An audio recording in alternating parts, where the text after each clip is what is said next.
ரட்சிக்கப்பட்ட தேவ பிள்ளைகளே, உங்க மாம்சத்துக்குரிய வாழ்க்கையிலையும் சரி, உங்க ஆவிக்குரிய அனுபவத்திலையும் சரி, புரிந்து கொள்ளுங்க, உங்க கிரியைகள் அல்ல, நீங்க நிற்கிறது, நீங்க நிர்மூலமாகாம இருக்கிறது தேவனுடைய தயவு.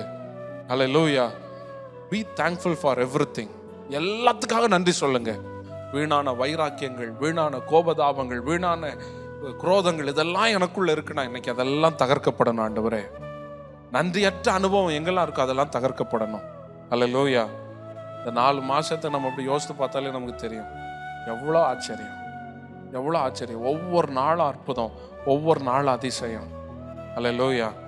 குருடனை அவன் அறியாத வழியில நடத்தி, அவனுக்கு முன்னால உள்ளதை கரடு முரடானவைகளெல்லாம் சமமா மாற்றி, அந்த காலத்தின் பொக்கிஷத்தையும் ஒளிப்பிடத்தில் இருக்கிற புதையல்களையும் கொண்டு வந்து கொடுத்தாரு. ஆமென். அவர் நடத்தின விதங்கள் எல்லாம் ரொம்ப ஆச்சரியம்.